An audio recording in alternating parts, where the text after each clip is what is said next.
نحمده ونصلي ونسلم على رسوله الكريم أما بعد فأعوذ بالله من الشيطان الرجيم بسم الله الرحمن الرحيم اهدنا الصراط المستقيم صدق الله العلي العظيم والذين كذبوا بآياتنا، اور وہ لوگ جنہوں نے ہماری آیتوں کو جھٹلایا، سنستدرجهم من حيث لا يعلمون، یہ آیت کریمہ ایک بہت بڑی تھنکنگ انسان کو دیتی ہے۔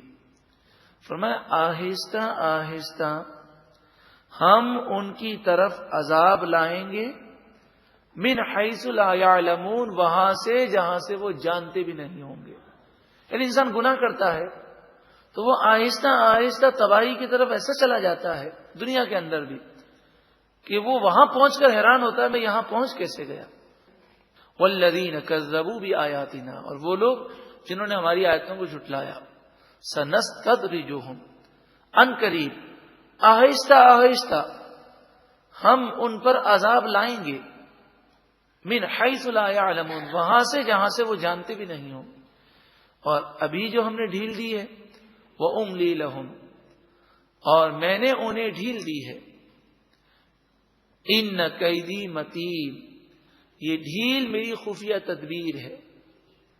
کہ اس ڈھیل سے دو صورتیں ہیں، یا تو اس ڈھیل سے فائدہ انسان اٹھا کر توبہ کر لے، یا پھر بعض لوگ اس ڈھیل سے فائدہ اٹھانے کے بجائے اور سرکش ہو جاتے ہیں اور پھر خوب گناہ کرتے کرتے مرتے ہیں۔ ان قیدی متین، بے شک میری خفیہ تدبیر بڑی مضبوط ہے۔ کافر اس وقت جو ہمیں بظاہر دنیا میں چلتے پھرتے نظر آتے ہیں، ان پر اللہ کی خفیہ تدبیر ہے۔ 50 سال 70 سال یہ چند سالوں کی ڈھیل ہوتی ہے، پھر تو انہیں مرنا ہے اور جہنم میں جلنا ہے۔ اولم یتفکروا، کیا انہوں نے غور و فکر نہ کیا؟ ما بصاحبہم من جنہ، ان کے نبی پر کوئی جنون نہیں ہے۔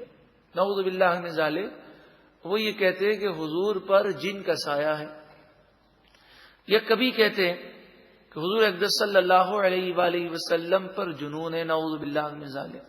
فرمایا غور کیا کہ جس پر جن کا سایہ ہو یا جنون ہو، کیا اس کی زندگی، اس کا چلنا پھرنا اور اس کے اتنے معجزات اور اس کا کلام اتنا فصیح و بلیغ ہو سکتا ہے، اور اس کا وہ کمال اور اس کے وہ فضائل ہو سکتے ہیں؟ نبی اکرم صلی اللہ علیہ وآلہ وسلم تو سراپا معجزہ ہیں۔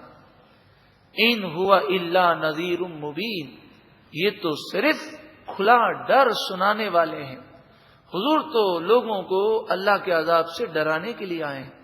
اولم ینظروا فی ملکوت السماوات والارض، کیا ان لوگوں نے نظر نہ کی آسمان و زمین کی بادشاہت میں؟ اگر زمین پہ غور کرتے، آسمان پہ غور کرتے، اللہ کی نعمتوں پہ غور کرتے تو ان کے دل اللہ کی طرف جھک جاتے۔ وما خلق اللہ من شیء، اور جو چیزیں اللہ نے پیدا کی اس پر انہوں نے غور نہ کیا۔ وَأَنْ عَسَىٰ أَنْ يَكُونَ قَدِ اقْتَرَبَ أَجَلُهُمْ، اور اس پر غور نہ کیا، ہو سکتا ہے ان کی موت قریب آ گئی ہو، چلے اسی پہ غور کر لیتے کہ ہو سکتا ہے ہماری موت اور مرنا قریب ہو، تو ہم نے اس کی کیا تیاری کی۔ فَبِأَيِّ حَدِيثٍ بَعْدَهُ يُؤْمِنُونَ، اب ان باتوں کے بعد وہ کس بات پر ایمان لائیں گے؟ اتنا واضح واضح بتا دیا گیا، کھول کھول کے بتا دیا گیا، پھر اس کے بعد بھی وہ سمجھتے نہیں تو اب کس بات پہ سمجھیں گے کہ قرآن کے بعد کوئی کتاب نہیں اور حضور کے بعد کوئی نبی و رسول نہیں۔ مَن یضلل اللہ فلا ہادی لہ، جو گناہ کرے اور گناہوں کی وجہ سے، اس کے گناہوں کی وجہ سے اللہ ناراض ہو جائے اور اسے گمراہ کر دے تو اسے کوئی ہدایت نہیں دے سکتا۔ وَيَذَرُهُمْ فِي طُغْيَانِهِمْ يَعْمَهُونَ، اور اللہ تعالی ایسے لوگوں کو چھوڑ دیتا ہے، یہ لوگ اپنی سرکشی میں بھٹکتے رہتے ہیں، تو انہیں ڈھیل دے دی جاتی ہے اور وہ ایسے کاموں میں اور برے خیالات میں بھٹکتے ہیں۔ یسألونک عن الساعۃ ایان مرساہا، وہ آپ سے قیامت کے بارے میں پوچھتے ہیں قیامت کب آئے گی۔ قیامت کے متعلق یہ سمجھ جائیے کہ نبی اکرم صلی اللہ علیہ وآلہ وسلم نے قیامت کا دن بتایا، آپ نے تاریخ بتائی، مہینہ بتایا، صرف آپ نے سن نہیں بتایا۔ اور احادیث طیبہ میں موجود ہے، علماء نے ان احادیث کی روشنی میں یہ ثابت کیا ہے کہ اللہ تعالی نے نبی اکرم صلی اللہ علیہ وآلہ وسلم کو قیامت کا سن بھی بتایا، اس لیے کہ نشانیاں وہی بتا سکتا ہے کہ جسے معلوم ہو کہ قیامت کب آئے گی۔ تو حضور نے نشانیاں بتائیں گے، یہ ہوگا، ایسے حالات ہوں گے، تو اس وقت قیامت آئے گی۔ تو ہم ان احادیث کی روشنی میں اتنا اندازہ لگا سکتے ہیں کہ قیامت میں اب کتنا فاصلہ ہے، ان احادیث کی روشنی میں کہ آپ نے فرمایا بے حیائی عام ہو جائے گی، گانے بازے عام ہو جائیں گے، اولاد والدین کی نافرمان ہو جائے گی۔ تو ان باتوں سے اندازہ لگایا جا سکتا ہے کہ اب قیامت بہت قریب ہے۔ قل محبوب آپ فرمائیے انما علمها عند ربی، قیامت کا حقیقی علم تو صرف میرے رب کے پاس ہے، اور اس کی عطا کے بغیر کوئی نہیں جانتا۔ لا یجلیها لوقتها الا هو، اب چونکہ قیامت اچانک آئے گی، اگر حضور بتا دیں کہ لوگوں کو پتہ چل جائے تو پھر اچانک نہ رہے گی۔ تو ہم اندازہ تو لگا سکتے ہیں، لیکن فکس سال اور فکس دن ہم نہیں بتا سکتے۔ ہم یہ کہتے ہیں کہ محرم میں 10 تاریخ کو جمعے کے دن قیامت آئے گی، تو اب اگر سن بھی پتا ہو تو پھر تو قیامت اچانک نہ ہوئی۔ فرمایا لا یجلیها لوقتها الا هو، اس کے وقت کو صرف اللہ ظاہر فرمائے گا۔ جب قیامت آئے گی تبھی پتہ چلے گا آئی قیامت۔ ثقلت فی السماوات والارض، قیامت آسمان و زمین میں بھاری پڑ رہی ہے، یعنی قیامت کا وقت قریب سے قریب تر آ رہا ہے۔ لا تأتیکم الا بغتہ، یہ حضور نے کیوں نہیں بتایا قیامت اچانک آئے گی، قیامت اچانک آئے گی، بغتہ مانے اچانک۔ یسألونک، وہ تم سے پوچھتے ہیں کأنک حفی عنہا، گویا کہ آپ نے اس کی تحقیق کی ہو، کیونکہ قیامت کا علم تحقیق سے معلوم نہیں ہو سکتا۔ قیامت کا علم اللہ کی عطا سے ہوتا ہے، اور جس اللہ نے آپ کو عطا کیا اسی نے اجازت نہ دی کہ آپ اس علم کو بتائیں۔ قل اے محبوب آپ فرمائیے انما علمها عند اللہ، قیامت کا علم اللہ ہی کے پاس ہے، اور وہ جسے بتائے اسی کو پتہ چل سکتا ہے۔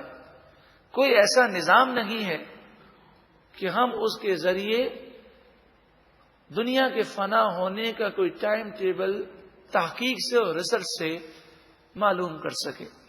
سائنسدانوں نے ایک ایسی گھڑی بنائی ہے کہ جو بیکورڈ جا رہی ہے، انہوں نے اپنا ایک اندازہ مقرر کیا ہے کہ دنیا فنا کی طرف جا رہی ہے، اور مثلا اب اس میں آپ سمجھیں 1000 سال باقی ہیں، تو اب 100 سال گزر گئے تو کہیں گے 900 سال باقی ہیں۔ ان کا خیال ہے کہ یہ گھڑی جب کرتے کرتے کرتے زیرو پر پہنچ جائے گی تو بس یہ دنیا فنا ہو جائے گی۔ یہ آئے دن اس گھڑی میں تبدیلی کرتے رہتے ہیں۔ ابھی انہوں نے 2 منٹ کا اس میں اضافہ کیا۔ تو یہ سائنسدان اپنی تحقیقات کرتے ہیں، لیکن دنیا کے فنا ہونے اور قیامت کے نازل ہونے کا کوئی وقت ریسرچ سے اور تحقیق سے پتہ نہیں چل سکتا۔ وَلَكِنَّ أَكْثَرَ النَّاسِ لَا يَعْلَمُونَ، لیکن اکثر لوگ اس چیز کو جانتے نہیں ہیں۔ قل اے محبوب آپ فرمائیے لا املک لنفسی نفعا ولا ضرا، میں ذاتی طور پر نفع و نقصان کا مالک نہیں ہوں، الا ما شاء اللہ، میں اسی چیز کا مالک ہوں جو اللہ چاہے۔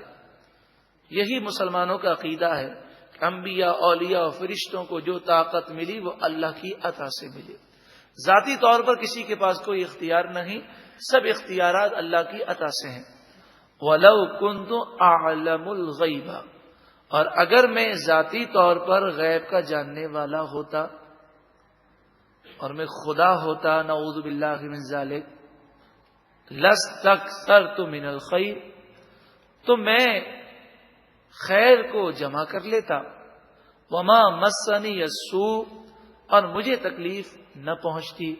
مراد یہ ہے کہ انبیاء علیہم الصلاۃ والسلام چاہے کسی بھی مقام پر فائز ہو جائیں وہ خدا نہیں ہوتے۔ عیسائیوں کا بھی رد ہے، یہودیوں کا بھی رد ہے، اور ان مشرکین کا بھی رد ہے جنہوں نے بتوں کو خدا سمجھا۔ ان میں جو طاقتیں ہیں، مثلا ایک مثال ہم پھر ریپیٹ کرتے ہیں کہ عیسیٰ علیہ السلام کہتے ہیں میں مردوں کو زندہ کرتا ہوں، لیکن خود ہی فرماتے ہیں بِإِذْنِ اللہ، یہ میں کیسے کرتا ہوں؟ اللہ کے اذن سے کرتا ہوں۔